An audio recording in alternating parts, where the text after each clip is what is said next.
Hi dears, big boss അപ്ഡേറ്റ്സിലേക്ക് പോകാം. അതിന് മുമ്പ് ആ സബ്സ്ക്രൈബ് ബട്ടണിൽ ഒന്ന് ടച്ച് ചെയ്തേക്ക് കേട്ടോ. പിന്നെ ഇഷ്ടപ്പെടുകയാണെങ്കിൽ ലൈക്ക് ചെയ്യുക, കമൻറ്റ് ചെയ്യുക. അപ്പോൾ ഇന്നലെ ബിഗ് ബോസിൽ കൊടുത്തേക്കുന്ന ടാസ്ക് ബോട്ടിൽ ഫാക്ടറിയാണ്. നമ്മളെല്ലാവരും ഇന്നലത്തെ ഗെയിം കണ്ടവരാണ്. അനീഷും നെവീനുമായിരുന്നു ഫാക്ടറി ഉടമകളായിട്ടുണ്ടായിരുന്നത്. അത് കണ്ടസ്റ്റൻസാണ് തിരഞ്ഞെടുത്തത്.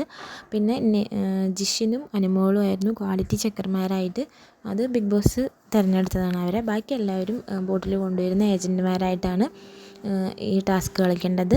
അപ്പോൾ ഇന്നലെ Aneesh lemon juice, Nevin orange juice അങ്ങനെയാണ് ഉണ്ടാക്കി ക്വാളിറ്റി ചെക്കർമാരുടെ കയ്യിൽ കൊണ്ട് കൊടുക്കേണ്ടത്. അപ്പോൾ ഫസ്റ്റ് റൗണ്ട് കഴിഞ്ഞപ്പോൾ അനുമോള് 2 ഗ്രൂപ്പിൻ്റെയും ജ്യൂസ് റിജക്റ്റ് ചെയ്യാനുണ്ടായിരുന്നു. അനുമോളിൻ്റെയും ജിഷിൻ്റെയും 2 പേരുടെയും കൂടി തീരുമാനമാണ് ഏത് അപ്രൂവ് ചെയ്യണം അല്ലെങ്കിൽ ഏത് ക്യാൻസൽ ചെയ്യണം എന്നുള്ളത്. പക്ഷേ ഫസ്റ്റ് റൗണ്ട് അവസാനമായപ്പോൾ അനുമോൾ ഏതും അപ്രൂവ് ചെയ്യാൻ തയ്യാറല്ലായിരുന്നു. ജിഷൻ കുറച്ചൊരു ഇളവ് കാണിക്കുന്നുണ്ടെങ്കിലും അനുമോൾ ആ ഒരു ഇളവ് കാണിച്ചിട്ടില്ല. 2 പേരുടെയും റിജക്റ്റ് ചെയ്തു. അതുകൊണ്ട് തന്നെ ബിഗ് ബോസ് ഫസ്റ്റ് റൗണ്ട് റദ്ദാക്കി. അത് കഴിഞ്ഞ് രണ്ടാമത്തെ റൗണ്ട് തുടങ്ങി. രണ്ടാമത്തെ റൗണ്ട് അവസാനിക്കുമ്പോഴും സെയിം ഇതുപോലെ തന്നെ അനുമോൾ 2 ഗ്രൂപ്പിൻ്റെയും അപ്രൂവ് ചെയ്യാൻ തയ്യാറല്ലായിരുന്നു. ജിഷൻ അപ്പോഴും തയ്യാറായിരുന്നു. പക്ഷെ 2 പേരും കൂടെ തീരുമാനത്തിൽ ഒരുപോലെ വരണം എന്നുള്ളത് സമയത്തിന് അവർ ചെയ്യാത്തത് കൊണ്ട് തന്നെ ബിഗ് ബോസ് രണ്ടാമത്തെ റൗണ്ടും റദ്ദാക്കി.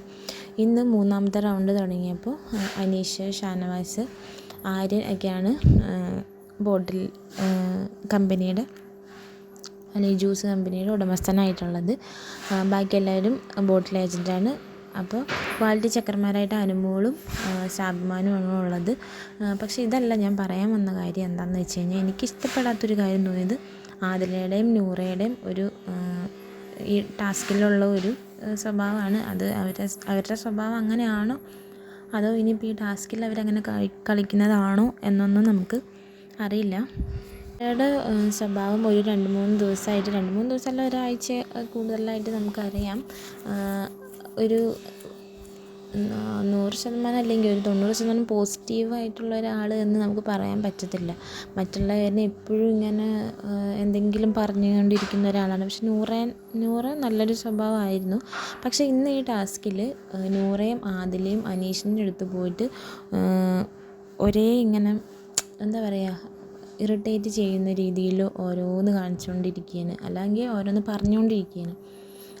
നൂറ അനീഷിൻ്റെ അവിടെ നിന്ന് ജ്യൂസ് നിറയ്ക്കാനുള്ള കുപ്പി ഒക്കെ എടുത്തുകൊണ്ട് പോകുന്നു, എടുത്ത് എറിഞ്ഞ് കളയുന്നു. അപ്പോൾ അനീഷ് എന്ത് ചെയ്യുന്നു, കയ്യിലുള്ള ആ തവിയിൽ വെള്ളം എടുത്ത് നൂറയുടെ അടുത്തേക്ക് ഒഴിക്കുന്നു.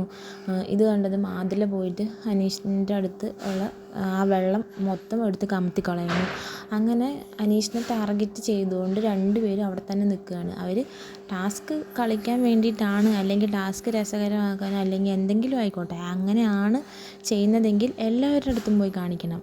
അല്ലാതെ അവിടെ വേറെയുണ്ട് കമ്പനി ഉടമസ്ഥന്മാർ, വേറെ 2 പേരും അവിടെ നിൽക്കണ്ട, അവരുടെ അടുത്തേക്കൊന്നും പോകുന്നില്ല. അനീഷിൻ്റെ അടുത്ത് തന്നെ നിന്നിട്ട് ഇതുപോലെ ഇറിറ്റേറ്റ് ചെയ്യുന്ന ഇത് കാണിച്ചുകൊണ്ടിരിക്കുകയാണ്. പക്ഷെ നൂറേനെ എനിക്ക് ആദിലോടും നൂറേനോടും വളരെ ഇഷ്ടമുള്ള ആളായിരുന്നു. ഞാൻ റെസ്പെക്റ്റ് ഒക്കെ ഉള്ള ആൾ തന്നെയായിരുന്നു. പക്ഷെ അവർ വന്നടക്കി കേട്ടോ.